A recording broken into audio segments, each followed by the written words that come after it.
hello there. Once again, it is me.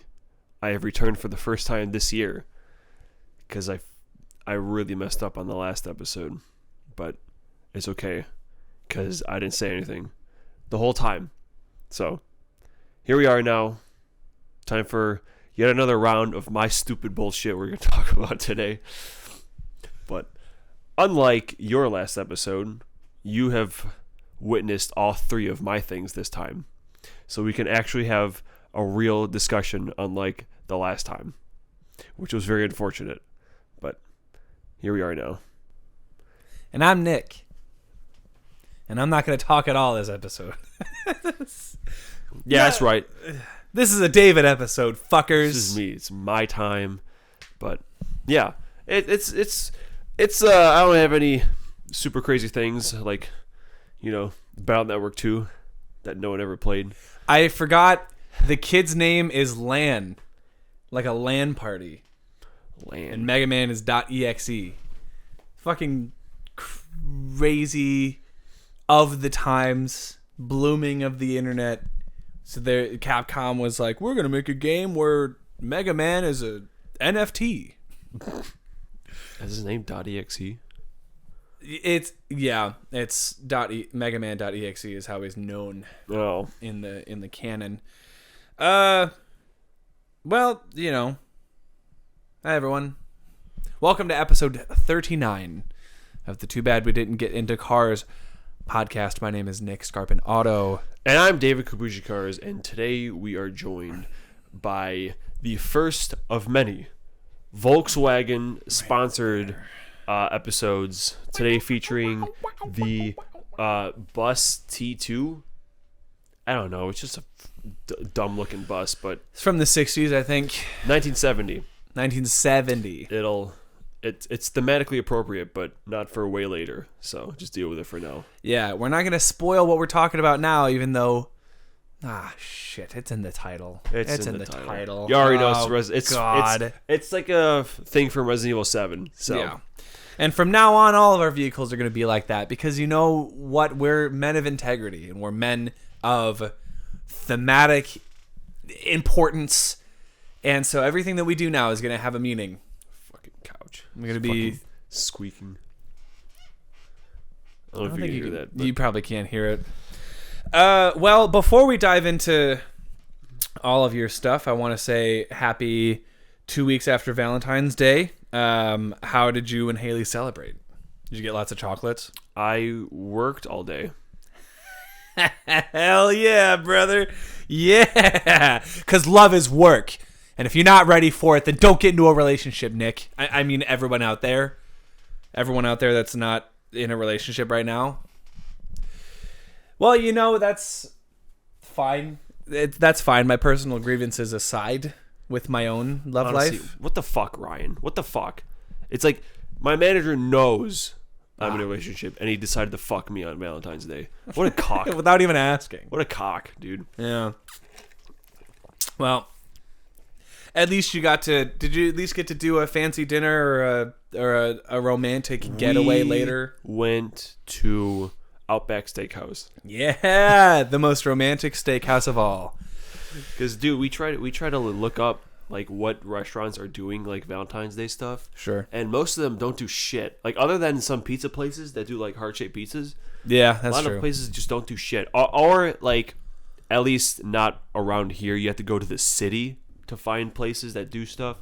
Yeah. But Outback was like, yo, we got this 2 for $60 meal. You get an appetizer, you get a salad, you get an entree, and you get cheesecake. Cheesecake?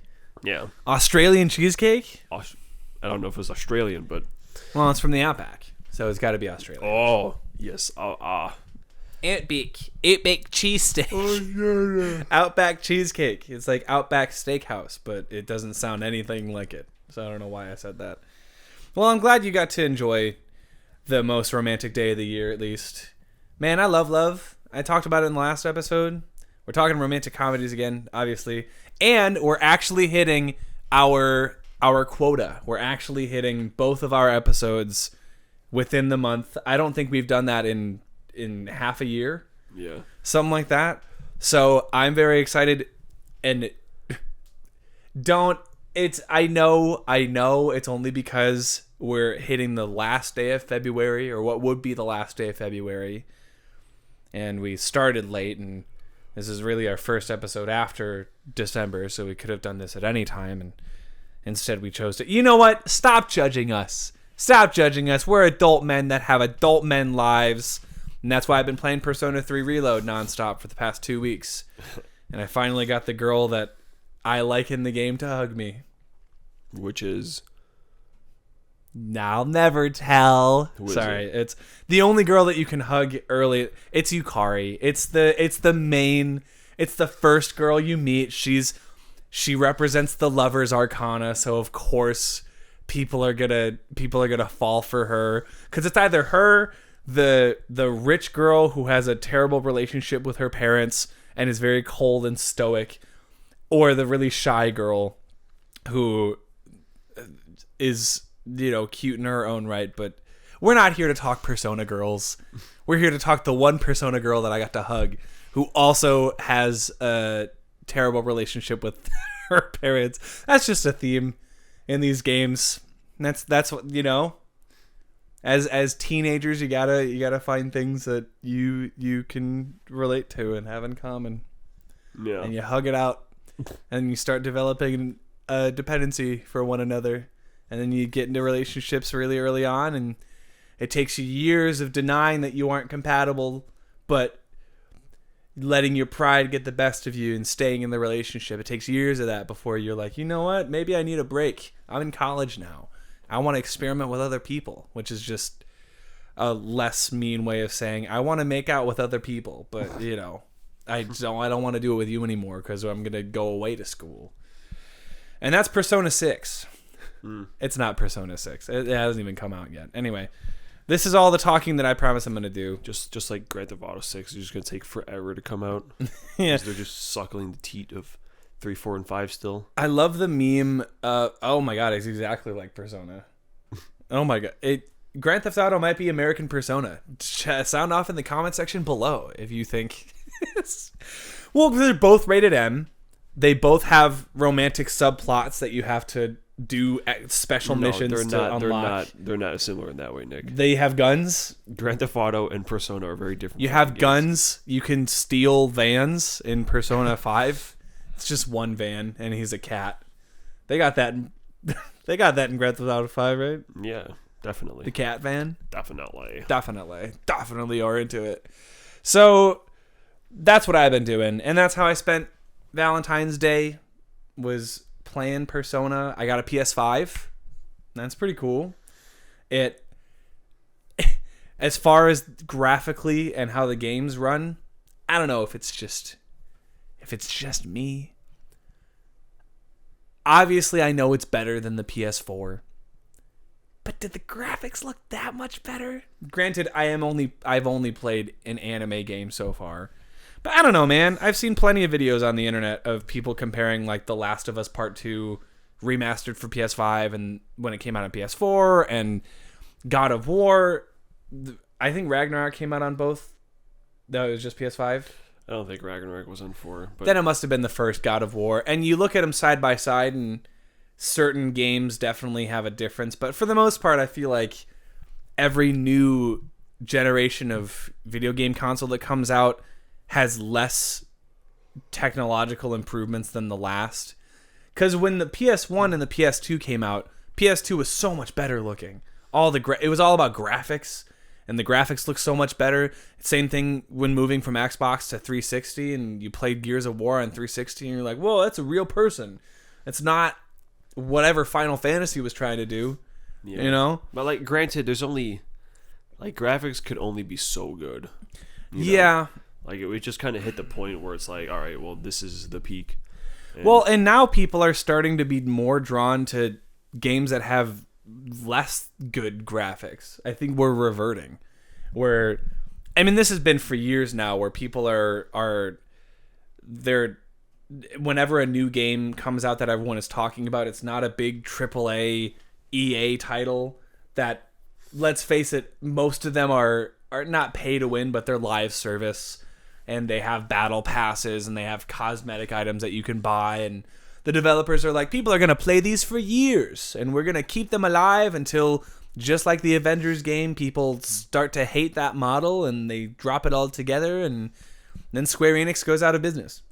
And now, shit like Pizza Tower, and I don't know if Helldivers is considered, it's not indie, but they're selling for $40. And the servers are literally filling up, and you can't, even if you buy the game, you can't play the game because the servers are full. And it's not like Helldivers 2 has bad graphics, but your absolute graphics aren't what sell a game anymore. And so it's hard to find games worth playing anymore, because I feel like a lot of companies are still trying to figure out what it is that people are looking for in games.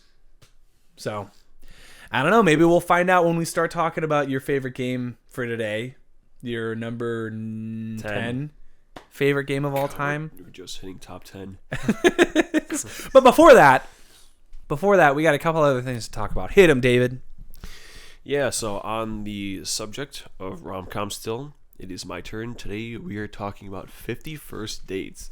And granted, I can really just throw any Adam Sandler movie in this mix, because he makes out with a lot of pretty women. People just like to shit on him, but like, I grew up with him, so I feel like we all did. You know, it's just one of those movies that, or just one of those like series of movies where I look back fondly upon them. And the one I quoted the most and I laughed at the most was always 50 First Dates. Because also, like Adam Sandler, people shit on Rob Schneider a lot. And I think, fuck them, because he's hilarious. And Ula is got to be one of my favorite side characters ever. It's pretty good. Yeah, pretty damn good. But yeah, it stars Adam Sandler and Drew Barrymore. And the basic plot is, in case you don't know, that Drew Barrymore has short-term memory loss. Her only memory lasts one day. So every morning she forgets everything from the day before and does like the same thing every day, basically. Yeah. And her family has to keep pretending they also live the same life every day, basically. And Adam's like, oh, well, I want to be with you. And then she's like, but I'm not going to remember you every day. And he's like, I don't care. I love you so much that I will make you fall in love with me every day. Which is crazy, because I think the whole movie takes place over the course of... That's... Not to interrupt immediately, but rom-coms are kind of dumb because most of them are like a week long, right? Yeah. Or like a month long. And it's like the people in the movies are like, I love you so much. I would die for you. But in this movie, it does kind of make sense because Drew Barrymore's life is like every day. It does play with the idea of time, which is not the only Adam Sandler movie that does that. But I think this one is definitely a lot more, takes a funnier approach at time than Click, which is the other time Adam Sandler movie. But yeah, but that one's not really a rom-com. It's more of a... It's like... I don't even know how to describe that movie. It's just like a thriller. There were a bunch of movies in the early and mid 2000s that like that, and I feel like Bruce Almighty. Or also, there were a lot of comedies that took a very serious note at the very end, or they had an angle that was actually a life lesson, and it gets really serious because there's a divorce or what. Like Mrs. Doubtfire, I know that wasn't 2000s, but I feel like that genre of comedy is gone. It's like the first, 2/3 of the movie are really funny and slapsticky, and then the last half hour or whatever is like, we got to wrap this up and we got to make it sad.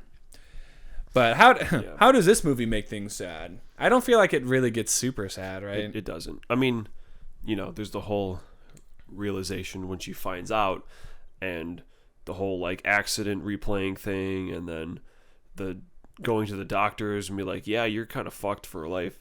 It's like, damn, that's crazy. That's crazy. But no, because I mean, I think this was... No, it wasn't the first, because Wedding Singer was the first. Because they made a couple movies together. Those two, there was Blended. Well, yeah, which is the newest one, I think. I don't remember. I never saw it. Even saw it. No, any Adam Sandler movie post Grown Ups, I haven't seen other than like Hotel Transylvania 2, which I think I saw in theaters and liked because it was directed by the guy who did Dexter's Laboratory and the Powerpuff Girls, I think. So he was a big Cartoon Network guy. But anyway, yeah. So Adam Sandler. Oh, I haven't seen Uncut Gems either. I know that's not even a comedy, but yeah, that one was interesting. Yeah.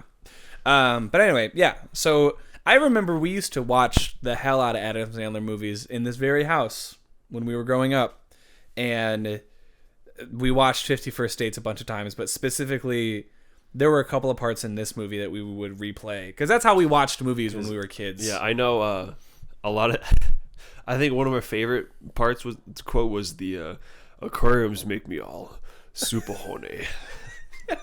Just laugh so hard. We used to say that all the time. Yeah, and we wouldn't even watch the full movies because I mean these were movies that had serious moments that weren't funny, and we thought, well, what's the point? We grew up on funnyjunk.com and Newgrounds and all of these, and YouTube, where comedy could be found in 5-minute stints. So when it came to watching movies, we were like, let's just skip to the funny parts and just watch all of those.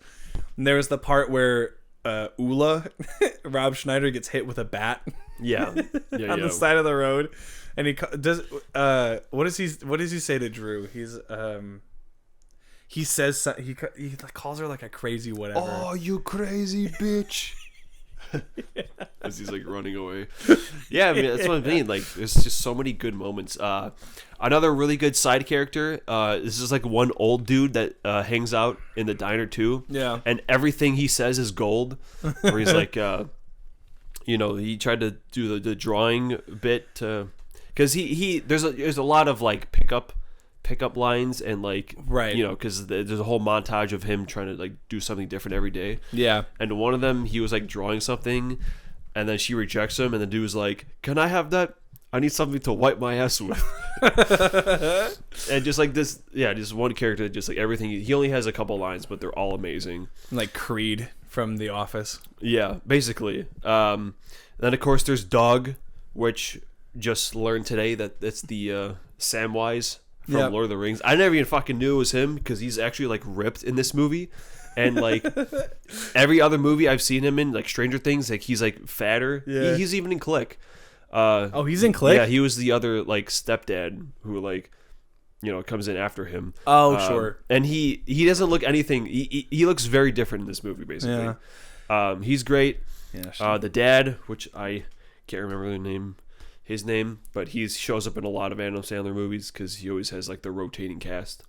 Yeah, they have I think, what do they call it? A think tank of people like actors and comedians and writers. It just like with Judd Apatow and Forgetting Sarah Marshall, there's certain groups of comedy writers and actors that just work with each other, and I mean that's how it is I have to imagine that's how it is in the industry. You just get connected with certain people that are reliable. Yeah. And you just start.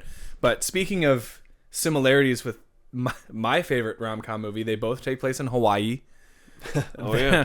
There's a I think that's where it ends. I think that's where the similarities end. They're both rom-coms, and they both feature generally like not traditionally attractive guys getting to make out with very traditionally attractive women. That seems to be a trend in comedies. It's just like mid dudes getting to make out with like Mila Kunis or like Drew Barrymore. It's like, how did he do that when everything he says is so like, hey buddy, how's it going? It's just very monotone. Anyway, but yeah, we love Adam Sandler in this house. He's great. He raised us in a lot of ways, mostly just watching him on TV and on SNL and in the movies. So yeah. And what else? When was the last time you watched 50 First Dates? Maybe a couple weeks ago. Yeah. I watched it with Haley because she likes to watch these movies as well. Oh, sure. And yeah, I was like, yeah, we gotta watch this one because it's my favorite one. You know, I don't know. It's grew up with it basically. And it's really funny. I still think it's really funny. Yeah. A lot of great moments. And I buy their chemistry because they're very good. That's why I made like 3 movies together at least. Yeah. And yeah. That's 50 First Dates. And I have to clarify, because if you're just listening to this, I realized it's not 51 like 51st dates. It's 50 first dates, like you're going on a first date 50 times. Just for the folks out there who maybe don't know how to read. The whole movie is not about one specific date that happens to be the 51st one. It's just an hour and a half long date. Yeah, I'm sorry. I didn't mean to assume that you guys were dumb. You're listening to a podcast about cars where we don't even talk about cars. So yeah, and there's not even like the way it ends is pretty good too. There's no like, because towards the end of the movie he's like, oh, maybe she remembers me, and then he was going on the vacation, and it's funny that you were mentioning the Beach Boys came up on your Discover Weekly, and I think the song you did. Oh, wouldn't it be nice? Yeah, that's in this movie. That's featured. And that's like one of the things that she remembers. Wasn't she listening to that in the car when she got into her accident or something like that, where it's like a important song from her life? I think so. Yeah. And then he's like going on the boat because they broke up, and because obviously they always had to break up, and he's leaving, going into Antarctica or Alaska or whatever. Because he's a marine biologist. Yeah, and then he's like, does she remember me? So he goes back. He locates her, and he's like, do you remember me? And she's like, no. He's like, oh, that sucks. Yeah.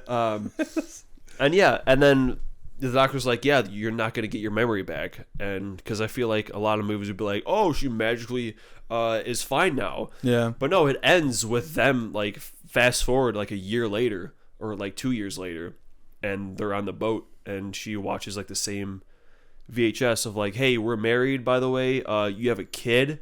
Yeah. And that's what's going on. Yeah. And then, it's just like, it's a very good ending. I like it. Yeah, and it's also, I don't know if this was ever part of the thought process when they were making this back in 2005, 2006, 2004, 3, I don't know, 2, 1, who knows?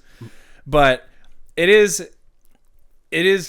nice to have an ending that does support the idea that there are people in the world that do, deal with very real short-term memory loss. And I'm sure when they went to in the movie, they go to this facility where there are a bunch of patients that also deal with some form of memory loss to some degree. And it's just nice to have an ending that supports the idea that, yeah, folks that have, these sort of issues, they also live normal lives, and like there's nothing to feel bad about, and like they're happy and blah blah blah, and so it's nice to get to see that. And it's nice to see that it doesn't magically fix her memory loss, and it doesn't, because that's not how it happens in real life. That's not how it works. It's just something you live with. So good on you, Adam Sandler and Drew Barrymore, for putting out a very cute rom-com movie that David really likes, and is very wholesome and cute, and also features Sean Astin in a mesh top where you can see his nipples like half the time. Yeah. Good on you, man. Okay. Well, we're at the 24-minute mark, which means that we got to talk about the next thing. Obviously, the next thing, we are wasting time trying to transition between subjects. Yeah. Wasting time. Wasting a lot of time when instead we should be wasting light. Yeah. Yes. Yeah, what the fuck ever. Yes. Man. Today we're talking, we probably talked about this album before. Yeah, I think we did Foo Fighters in general a couple of times. Yeah, but today specifically we're talking about the 2011, which I used to have a poster right here. He did, but right. It's gone now, there. As is everything. Everything's gone. We're talking about the Pat Smear comeback, which I didn't even fucking know that that's the first album he came back on. Yeah. Like, he was gone a while. Holy shit. He was. They just kept adding and adding members and instruments and all these things. And then for Wasting Light, I don't know what it was. I think it was because they were working with Butch Vig again. I think it was Butch Vig that they did the Nirvana stuff with. Yeah. And Dave was like, "Hey, we're gonna record this album to tape. Do you wanna do it with us?" And he was like, Butch was like, "Yeah." And then Dave was like, "We gotta get Pat. We gotta get Pat back." Is that how it happened? Probably. They talk about it in the Back and Forth, the documentary, which I know this is your episode, but that was one of my... I used to watch that shit all the time, just whenever I was feeling that I needed to be inspired as a musician. I would watch that music documentary because it was so hopeful, and that album... It meant a lot. It meant a lot to me as well, but I want to hear about what it means to you. It's just good. Yeah, it's just good. It's just really good. It's a really good album. You know, I know, like, there's a lot of people, even you, that, like, y'all are about, like, the color and shape. Yeah. But hell no, bro. Hell no. This is, like, the peak right here. Yeah. I don't know, man. Maybe it was just the way they recorded it, because, like, it was recorded in Dave's house, right? Like, it was just a garage album, and it just sounded like they had a lot of fun making it. Like, you can tell. Maybe because there was high energy, because Pat was back, or, like, because it was so casual. They were recording at home. They Yeah, were recording at Dave's, and in between takes or in between sessions, Dave would go out to the backyard and grill, like, steaks and meat for everybody, and everyone had families at that point, so they would just bring their families over to Dave's house. And It just sounds like the best way to record an album. It really does, because it's not easy recording. Not that, you know, we both have experiences recording, but definitely not to the degree that the Foo Fighters have to. Executives and record people and deadlines and all these things that we haven't had to deal with. I can only imagine it makes it so much harder as a practice to enjoy recording albums when there's that much weight being put on your shoulders at all times, and to be able to do that and accomplish those feats and record such, you know, to record such awesome songs and to have a good time doing it. That's the goal. That's the dream right there. Yeah. And it shows, like David was saying. Yeah, man. It's just like there's 11 songs on it, and there's, like, I don't know, maybe 2 that aren't super great. Yeah. You know, like Back and Forth is whatever. And, like, Miss the Misery is whatever. But the other 9, like, fucking all bops. Yeah. All bops. Every single last one of them. Like, it kicks off with Bridge Burning, which is just, like, such a hyper way to start. It is. And then we get the Rope, which obviously is, you know, one of their big songs. And I just fucking Taylor rip my boy. But he busts out, like, the fucking Neil Peart shit in that song. I think Rope might be my singular favorite Foo Fighter song ever. It's just, as a track, as a song, as a composition, like, every aspect of that song is just so good. And it's just, it rips. Because, like, you know, they have 3 guitarists now, and that one actually feels like they utilize all 3 of them in unique ways. You know, it's like, do they really need 3 guitarists? Probably not. But on that song, they definitely utilize all 3 of them. Yeah, I feel like any band that has 3 guitarists is just, it opens your options up a little bit more. So if Dave doesn't want to play a really intricate guitar part during a song and he just wants to focus on singing, then that gives him an opportunity. If he just wants to play a chord, then Pat can handle the way that they describe it, and the differences in guitar approaches on the Back and Forth documentary is that Pat is the big, loud guy, and he's not very technically proficient as Chris is, where Chris plays all of the solos. By the way, Rope has such a good guitar solo. He's very good on the upper neck of the guitar, and then Pat handles all of the lower neck guitar stuff. And so Dave, whenever I see him play that beautiful blue, I think it's a Gretsch hollow body, semi-hollow guitar, it always looks like he's strumming G chords and D chords, and every once in a while he'll play a riffy thing, or he'll play a lead part, and then like fucking a metal band, Chris will come in on like the higher harmony of that guitar part, and yeah, it's very cool. But Rope is definitely one of the songs on this album that really justify having 3 guitarists. Yeah. That and I feel like Walk is another one that has a lot of interesting guitar stuff happening. When I heard that play in Thor for the first time, I shit my pants because I loved Wasting Light and I loved Marvel at the time, and they were just sitting in the bar and it comes on in the background and then it comes back for the credits at the very end. Hearing that in theaters was so cool. Yeah. White Limo. Yeah, holy shit, dude. We got to talk about Riot Fest. Yeah. So White Limo is it's I wouldn't say a hardcore song, but it's the first song in a very, very long time that feels like something off the first album, where it sounds like Dave is singing through a megaphone and he's just like the whole time. And when I first listened to the album, I didn't really like it that much.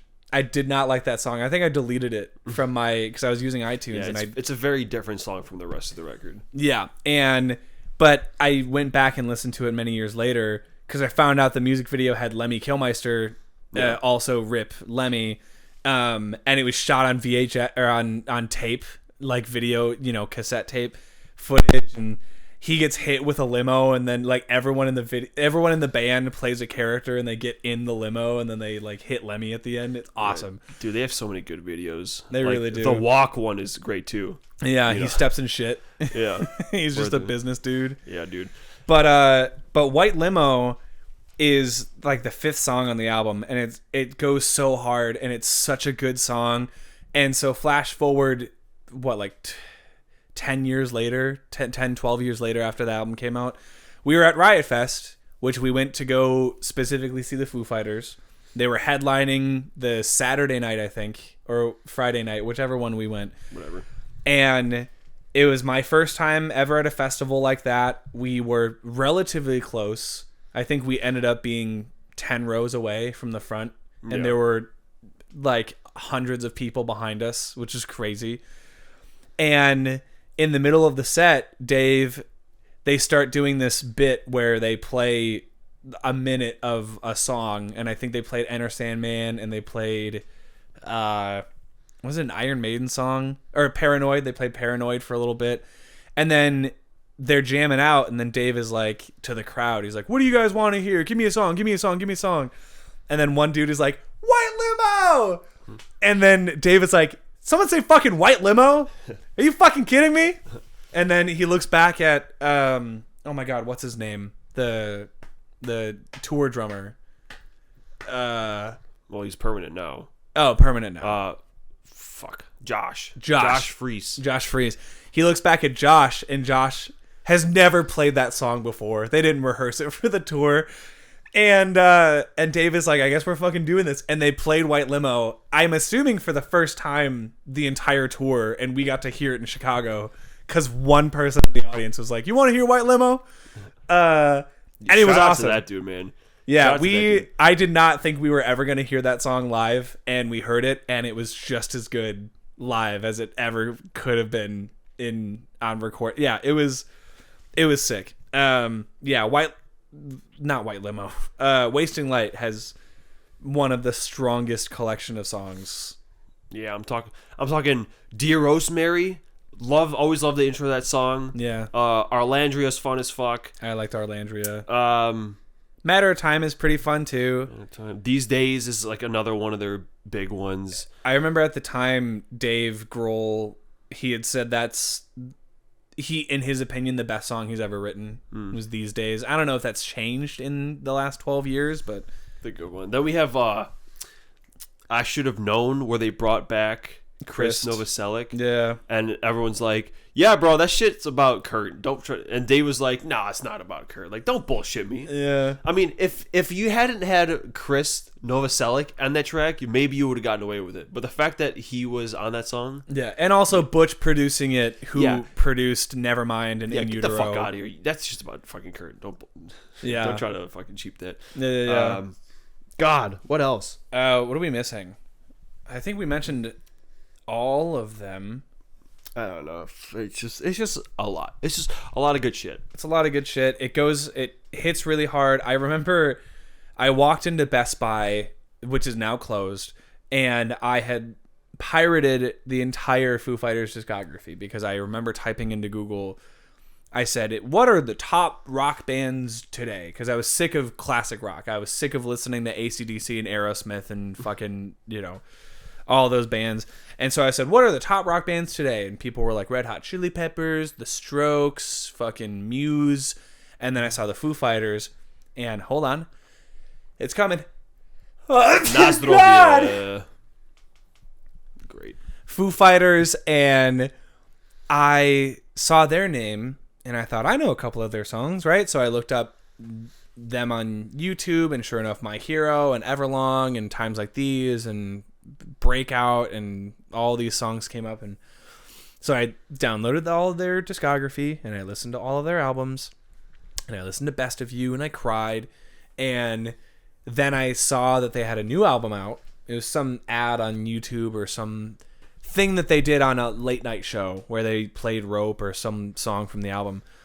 And so I asked my mom to run out to Best Buy to go get it, and it was at the front of the store in this rack for Father's Day, and it was like albums that Dad would love. And there was a bunch of Wasting Lights, and I got it and I listened to it, and on the front of the CD, on the wrapping, the clear plastic wrap, there was a sticker that said play at max volume or something like that. And it was just, it perfectly set the tone for what I was about to listen to. And I don't know what I did with that sticker. I probably threw it away, but if you watch, I know this is, I keep saying this is, I have a whole series that David helped me with on my channel called Happy Foo Year, and I talked about Wasting Light on there, and I have a picture of the album with the sticker. There you go.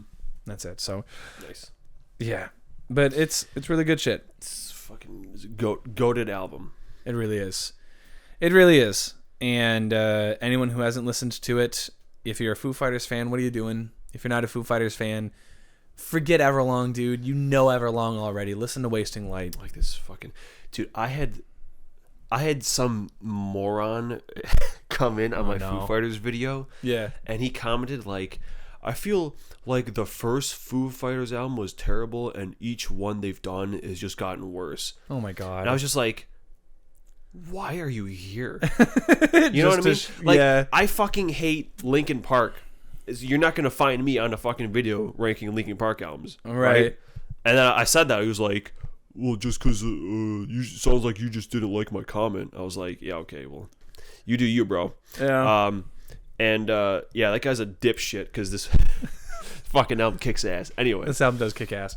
So go Foo Fighters, go Adam Sandler. I feel like we're hitting a hot streak of shit that we both know that are also your favorite things. Yes. And moving on to the reason the bus is here. I thought it was a van, but turns out it's a bus. Who cares?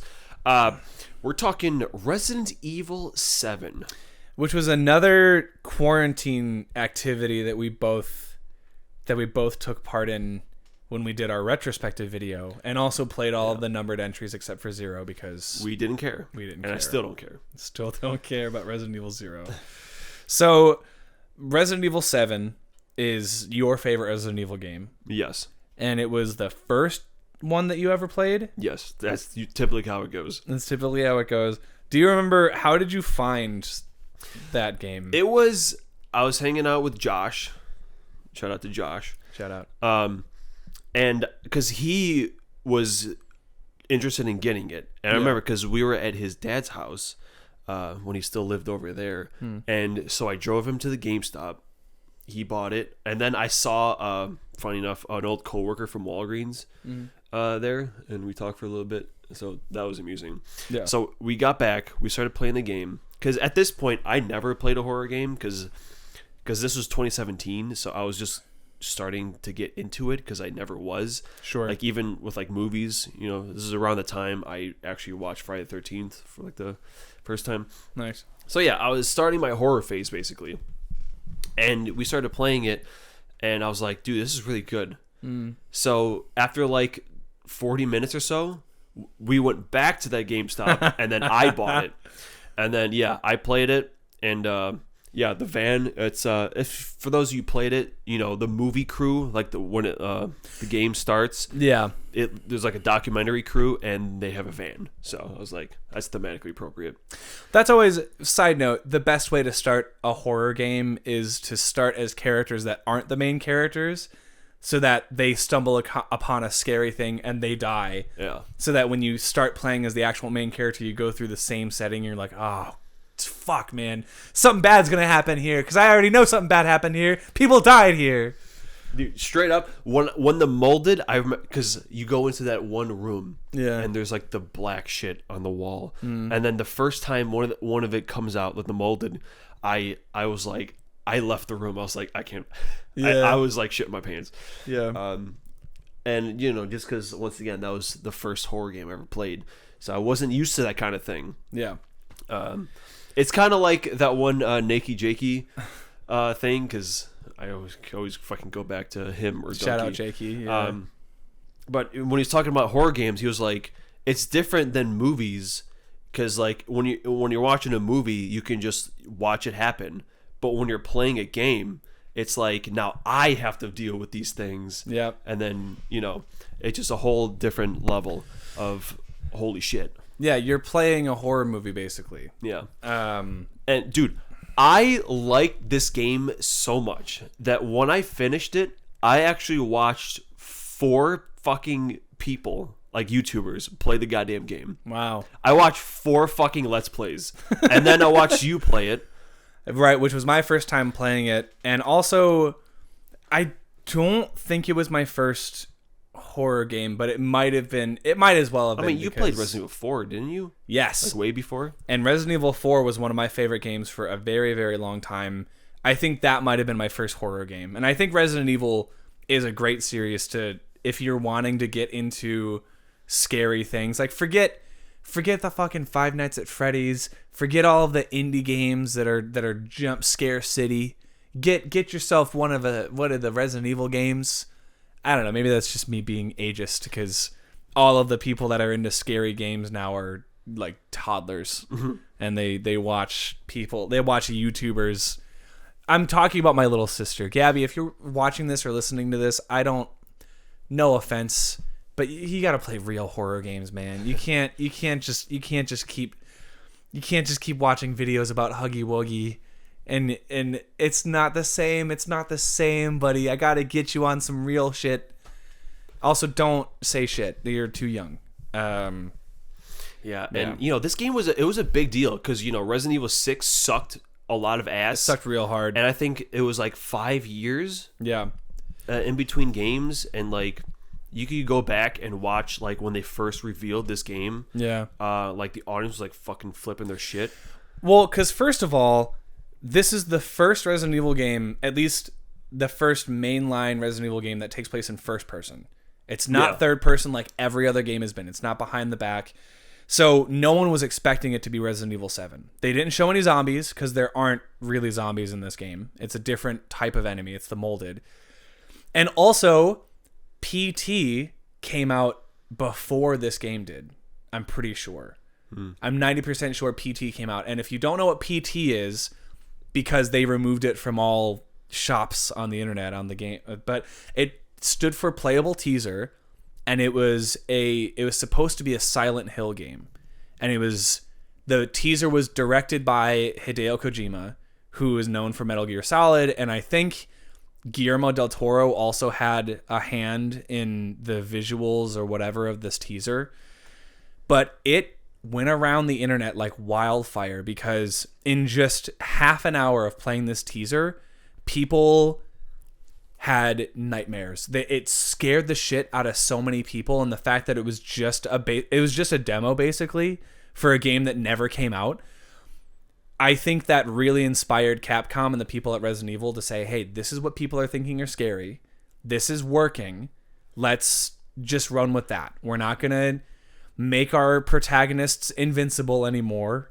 We're not gonna." Although Ethan Winters doesn't he get his hand chopped off? Yeah, he's just able to survive. And they explain it a little bit in Village. Pour the like the healing thing on there, and it was just fine. And it's just Or they even like sew it back on in the game, and it just works fine the next second. But yeah, it's so when it came out and everyone started playing it, it was very warmly received. Everyone loves Resident Evil 7. Obviously, I am saying everyone a little ironically. If you're not a loser, you like it. Yeah, of course there are the diehard elitist Resident Evil fans who are like, "No, this isn't Resident Evil. This doesn't count. This is not." And it's like, no, Chris Redfield literally shows up at the end of the game. Also, spoilers for whoever fucking cares. Yeah, but that was cool because that was the only like direct connection to anything else. It was and you at get the to very end. Don't you get to play as him for a second too? Is that Village? That's in 8. Yeah, that's Village. Okay. Yeah. Or the DLC when you fight Lucas. Also, dude, the cast, the main family, they're all just so. Jack is easily my favorite like character of like any Resident Evil ever. Yeah. He's just so like funny and goofy. Yeah. Lucas, I really like him because he was very Jigsaw in a way, where it's all like puzzle based and shit, and that was cool. Yeah. Marguerite was just like nasty. Yeah. And you know what my shit is like being in a house and like getting keys and you like unlock, like same thing with Luigi's Mansion. That's why I called it like rated E, a Resident Evil. Yeah, because you're just going around the one building the whole time and you like slowly unlock rooms and stuff. And I love that shit. I love that shit. That's why the house is my favorite part of the game, and like the boat section is kind of whatever. Yeah, but like I don't care because I love the house. I like Jack chasing you. He's funny. You know, how many times have I said Ethan? You know, like I was like quoting his shit. Yeah. And yeah, it's just a very well-paced game, and it's just it gives me the heebie-jeebies, and I kind of want to try the VR version, but I've heard it gives people like motion sickness. Yeah, and VR is kind of intense currently. But, and for anyone who's never touched a Resident Evil game, you can still play this and enjoy it because for the most part it remains it's exactly what David did. It's for those of you who are familiar with Resident Evil, obviously it has something to do with the Umbrella Corporation because every fucking Resident Evil game happens to do with it has to do something with Umbrella. But this game feels very much isolated in the sense that you only start to connect the pieces towards the end of the game, and you're like, oh, so this is what Umbrella was doing. This is why it makes sense, which is so cool because every other Resident Evil game before that, it starts with, hey, Umbrella fucked this, village up or whatever. You have to go in and save them. And then the final boss is always like a scientist, or it's always like someone who worked with Umbrella. But in this game, the approach that Umbrella is starting to affect places outside the major cities, and they're starting to experiment with different approaches to doing fucked up experiments, and it affecting this. It's so cool how the mystery unravels, and it makes you feel very isolated. It adds to the horror where you know that no one from Umbrella is going to come save you until the very end, obviously, but the whole game you're like, well, I'm not this military trained guy. I don't start out with a pistol. You're very much defenseless for most of the game. A fucking pocket knife. Yeah. And so it just makes for a really good. I still think to this day, even after Village, it's probably the scariest Resident Evil game ever. Like none of the third person games minus the one sequence from 8. Yeah, minus the DLC. And the DLC is pretty scary. The fucking dude, the dolls, the mannequin section. Oh my god, that was so fucked. Yeah, that was so fucked. Yeah, it's leave it to Japanese developers to come up with really genuinely scary shit. Because I feel like, side note, everyone loves Japanese horror. I just think horror fans are like, nah, man, the original Ring, that's where it's at. The original Grudge, this game is it was probably my second most shining example of what Donkey said once, right? Is when he said, like, you have to take chances on something you might not like, or like you're not like super interested in. Because didn't he say that about Persona? Yeah. Or was that in the same video? I think so. Yeah. It was basically like you have to take chances on other things because sometimes you find something very special. And this is one of those times because I just watched Josh play it. I was like, I want to try it. I bought it and I fucking loved it. Yep. And the only other game to surpass that was, I mean, you can't see it, but fucking Zelda. Like, that was also like, I'll give it a shot, whatever. Like, it's the first game I ever played. And now it's like my whole personality.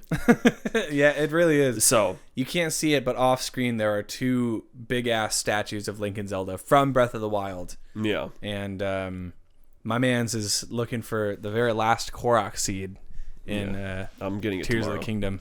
Yeah, I got all 800 in Breath of the Wild twice. And then now I'm getting all 1,000 in this game. And why did you have to do it twice in Breath of the Wild? Because it fucked me out of the last one. I got to 799, and they didn't bring this specific puzzle back. But in that version, sometimes there's like these 3 trees, and you have to match the apples, basically. So you have to get all the apples off. And in Breath of the Wild, lightning fucking struck one of the trees, and so I couldn't do it. And then it never fucking grew back. It soft locked you. It never fucking grew back, so I have to restart. Yeah. Because I wasn't going to let that 799 slip. But anyway, moral of the story is, this is why you got to, go outside of your comfort zone and try different things. Because, sometimes, a lot of times you get, like, bullshit. But sometimes you get that really one good thing. Dude, that's what our top 10 lists are all about. Like, how many games and movies and albums are in our favorites that we otherwise would have never... You know what it is? I think it's because we have no little to zero experience in a specific genre of whatever. So in your case, it was horror movies. In both of our cases, it was...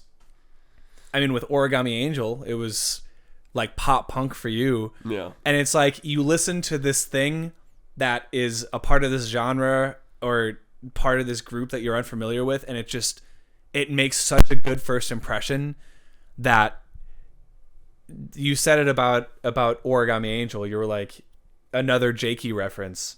It was like sometimes someone does it so good that every version of it after that you try is just... No, that was the nerd. Oh, that was the nerd. Oh, shit. All personalities are around like these 3 guys. Because sometimes what they say is true. It's like, with Origami Angel, because that was the Contra video you're talking about. Yeah, it's like, right. Is this thing like that good, like so exceptionally above everything else that it makes everything else seem like not as good? Origami Angel, fucking The Weeknd. Yeah. Only like artists in that genre I even remotely like. Talking like Pendulum is this like electronic band, or like I haven't, I guess, heard anything else to that caliber, but I'm sure they're out there. I just don't know them yet. Yeah. But yeah, or like the pop punk shit, it's like I've heard a lot of it already. And no one even comes close to Origami Angel. Yeah. Which is like kind of upsetting because, there's got to be someone out there, but I haven't found them yet. Yeah. And those shows are really fun. But anyway, yeah, dude. So go, if you're a gamer, try out that MOBA or try out that RPG that everyone is talking about. Dude, if you have Game Pass, try Persona 3 Reload. Or if you don't have 100 hours to spare playing a single game about trying to romance waifus, then try a horror game. If you're not a scary movie person, maybe you'll enjoy it more if you have control over what happens in this. It's just, life is too short to stick to the same shit. So try that different thing, damn it. Try that different thing, damn it. And with that very inspirational, curse-filled message, I think we can safely close the book on our top 10 games. Now we're in the home stretch. We got 5 albums each. We got 10 games each. And we're we're going to be done with this shit before the next year. And possibly done with this podcast, because we also have to be on the new things, but who knows? Yeah. So we'll see. So keep listening, keep watching. Check out our individual channels, because I talk about music a lot. David talks about music a lot. I'm about to hit my 4th anniversary in like 2 days. So you better jump on that. Holy shit. Be part of the DK Media crew. Yeah, I'm right. And to all of our lovely passengers listening at home, in the car, in the gym, if you want to do that, thank you for checking us out and sticking with us and staying on this journey with us. And we will be back with some more amazing content. But for now, I'm going to go try some cuisine that I've never tried before. And David is going to film me eat it. And he's going eating to it. He's going to eat spleen. He's going to eat a spleen.